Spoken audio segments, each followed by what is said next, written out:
Il leur faut beaucoup de talent, de patience, de persévérance, de courage, mais aussi de chance pour réussir à se hisser parmi les plus grands chefs cuisiniers, avec à l'arrivée la notoriété, la réussite, mais aussi, trop souvent, l'oubli, quelques années après que la gloire s'en soit allée. C'est justement pour lutter contre l'oubli de ces professionnels d'exception que notre invité vient de publier le grand dictionnaire des cuisiniers. Plus d'un siècle d'histoire de la gastronomie, plus de 1000 destins d'exception rassemblés patiemment par un critique gastronomique, ancien directeur du guide Michelin, Jean-François Mesplet. Bonjour et merci d'être avec nous. Bonjour. C'est un pavé énorme, mais c'est bien normal parce qu'il y a beaucoup de monde dedans, il y a beaucoup de talent et puis il y a beaucoup de choses à raconter. Alors, première chose, moi, quand je lis un livre comme celui-là, je me dis qu'en fait, c'est un livre d'artistes et avec un peu les mêmes destinées, c'est-à-dire qu'il y a les étoiles filantes, il y a les stars, il y a ceux qui ne décollent jamais et puis il y a les mythes aussi. C'est un peu ça, finalement, un chef cuisinier.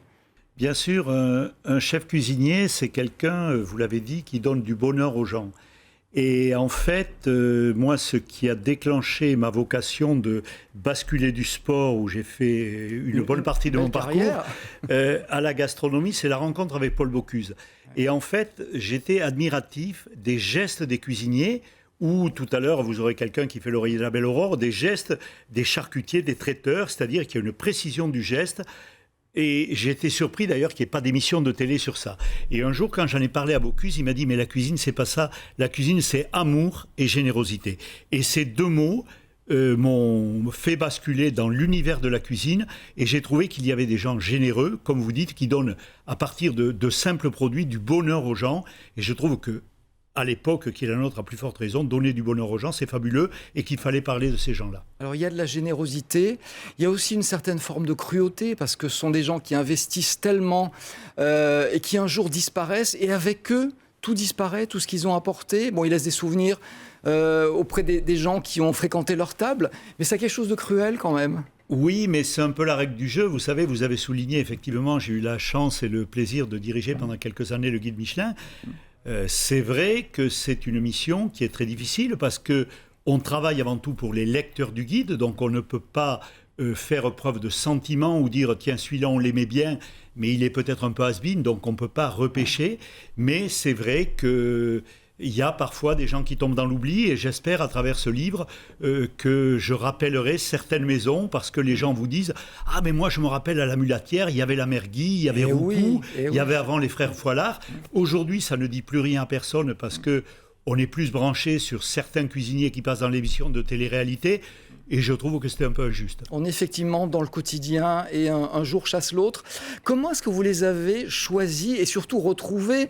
Parce que avec l'âge que vous avez, évidemment, vous n'avez pas connu les plus anciens. Comment est-ce qu'on remonte dans cette mémoire et on trouve ces grands noms, ces gens qui ont, comme vous l'avez dit, donné autant de bonheur ?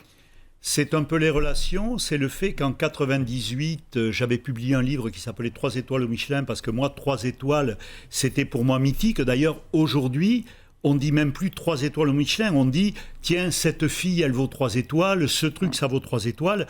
C'est devenu presque une valeur référence. Et je trouvais injuste que ces gens-là ne soient pas reconnus. Alors après, j'en ai retrouvé. J'ai coutume de dire que c'est le livre d'une vie parce qu'il y a beaucoup de relations derrière, mais c'est vrai que je me suis amusé. Par exemple, j'ai fait un chapitre sur le Titanic. J'ai retrouvé les dates et lieux de naissance des marins du Titanic. Quand j'ai fait ces recherches, ma femme m'a regardé et elle a pensé certainement que j'étais un peu fou. Et vous disiez pour le guide Michelin, finalement, je fais peut-être plus que mon âge parce qu'un jour, j'ai dit à quelqu'un, j'ai dirigé le guide Michelin. Il me dit, ah bon, c'est vous qui l'avez créé ? Je lui dis non, il est né en 1900. J'ai pas eu cette chance. Alors, est-ce que c'est pas difficile à un moment donné d'accorder la bonne place à chacun ? Parce que bon, Daniel Boulud, c'est un éminent chef, il a droit à une colonne. Et puis il y a Pierre Sangboyer, qui est un jeune chef, qui est passé par la télé, pas dire la télé-réalité, mais ça revient un petit peu au même. C'est pas difficile ou est-ce qu'il y a un désir d'accrocher un peu la mode, d'accrocher le moment ? Non, il y a à la fois des questions parfois de mise en page, c'est-à-dire qu'il y a une belle photo qui justifie qu'on mette une photo pleine page ou une photo qui prend plus d'espace. Et le fait que j'ai écrit ce livre, je l'ai édité, donc je suis maître à bord. Ça veut dire que je fais en fonction de mes sensibilités, donc je ne prétends pas à l'exhaustivité ou à la totale objectivité. je préfère quand il y a des histoires à raconter. Si j'ai 30 secondes, je vous en raconte une. Il y a un chef qui était en Saône-et-Loire, qui était jeune cuisinier, il était amoureux de sa voisine et certainement elle aussi. Un jour, elle lui a dit « Je suis étudiante, j'ai besoin d'une veste de cuisinier, est-ce que vous pouvez m'en prêter une ?» Il lui dit « Je vous en prête une si vous me donnez votre main. » Ils se sont mariés, ils ont eu 2 enfants. Je trouve plus intéressant de raconter ça que de dire il fait cuire sa volaille pendant 3h12 à 62 degrés. Quoi. Voilà. Ça me semble, lui-même me semble primordial. Effectivement, sont avant tout des histoires humaines, des histoires un petit peu... Je parlais de cruauté en commençant cet entretien. C'est qu'il y a eu des moments difficiles, il y a vraiment des parcours extraordinaires. Moi, je pense à un restaurant comme ça qui est la Pyramide à Vienne, avec un chef génial qui a enseigné la cuisine à Bocuse, qui s'appelait Fernand Point. C'est un restaurant qui a chuté, qui est tombé en désuétude, et derrière, on a un jeune chef qui arrive, qui s'appelle Patrick-Henri Roux, et qui relance l'affaire. Ça, c'est une des belles histoires. Oui, c'est une des belles histoires, et d'ailleurs, on a fait un petit montage, c'est-à-dire qu'on avait une photo de Fernand Point avec Paul Mercier, et voilà, Fernand Point, et avec Paul Mercier, qui était son chef exécutif, et derrière, il y avait un commis. Et 50 ans après, on a refait la même photo d'Henri Roux avec Christian Ney, qui est son chef, qui est meilleur ouvrier de France, et un commis, mais on a choisi une jeune fille parce qu'il y a des jeunes femmes en cuisine, et il y avait ce trait d'union. Et la photo de Patrick-Henri Roux avec Pascal, son épouse, c'est une photo dans le miroir, et c'est un reflet dans le miroir de Mado Point. Ouais. Donc plein de belles histoires. Alors vous venez de le dire, il n'y a pas beaucoup de femmes en cuisine. Et c'est évidemment ce que reflète votre dictionnaire. Vous ne pouviez pas les inventer. On connaît tous Anne-Sophie Pic, qui est une éblouissante réussite. Les autres, il a fallu des enquêtes pour aller les trouver. Il y a les mères, bien sûr, la mère Brasier. Alors les mères, il y avait, l'emblématique, c'était la mère Brasier, mais avant elle, il y avait la mère Fillou, qui était rue Duquesne, et je regrette que la plaque qui avait été mise expliquant qu'il y avait ce restaurant-là, quand il y avait encore l'hippodrome du Grand Camp à Villeurbanne, est disparu. Mais bon, c'est vrai que, curieusement, la cuisine familiale, c'est une cuisine de femmes, et dès qu'on entre dans l'univers commercial, les femmes, c'est difficile de se faire une place au soleil. Mais enfin, il y a Fanny Ray, il y a Stéphanie Lequelec, il y a Amandine Chéniaud, et il y a quand même pas mal de femmes, mais on ne peut pas non plus les inventer. Et je pense qu'il faut qu'il y ait une certaine équité, c'est-à-dire qu'on ne peut pas mettre des gens qu'on a appréciés parce qu'elle tenait un bistrot de quartier. Dans le dictionnaire, il faut qu'il y ait une référence. Et généralement, pour moi, c'est l'étoile Michelin qui est quand même une valeur à peu près... On l'a dit, c'est le maître étalon. Hein. Oui, voilà. Là, ça tombe bien, je tombe sur une femme, justement, dans votre Madame dictionnaire. Despé. Alors, justement, les photos...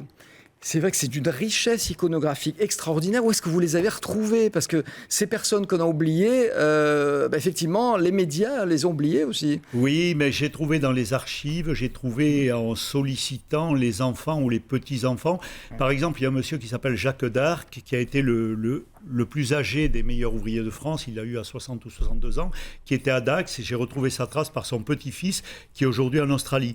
Donc ça a demandé des recherches un peu journalistiques, et les photos, ça a été parfois, on m'a ouvert les archives des maisons, des gens m'ont dit, tiens, j'ai une photo, elle ne va pas vous intéresser, et pour moi, c'était des documents fabuleux, mais ce qui est dommage, c'est que beaucoup de documents aient disparu.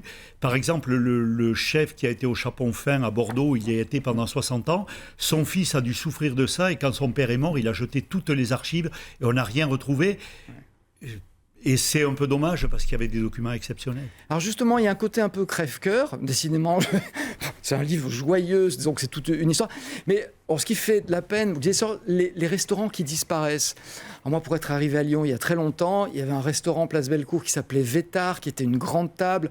Il y avait Nandron, Bourriot, etc. Des noms que tout le monde connaissait. Et aujourd'hui, tout ça a disparu. Alors sans être trop nostalgique, c'est ça aussi l'histoire de la cuisine. Bien c'est sûr, quelque chose d'éphémère. Non, il ne faut pas être nostalgique, mais je pense, et j'en ai fait la suggestion à des élus lyonnais, je pense que là où il y avait le restaurant Vétard, Place Bellecour... Il y a une banque aujourd'hui, je crois. Il y a une banque, mais je pense qu'on devrait mettre une plaque, parce que c'est là que Kurlonski a déclaré Lyon capitale de la gastronomie.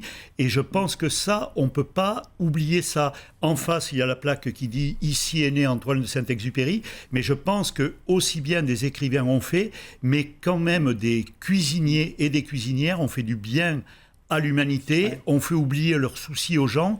Quand vous sortez d'un restaurant, vous ressortez gonflé avec un optimisme et je pense que c'est ce qu'il faut traduire. Ils sont pour moi bienfaiteurs de l'humanité. Et vous avez dit quasiment en commençant cet entretien, vous avez prononcé le nom de Bocuse. C'est un homme à part, c'est un statut à part. Il Oui, est incontournable, il est inclassable, il n'oublie pas d'où il vient. Ouais. Il n'a jamais eu d'ego surdimensionné, il est attentif à tout le monde. Je racontais quand j'étais jeune journaliste et que je démarrais, il m'a reçu comme si j'étais l'envoyé spécial du New York Times.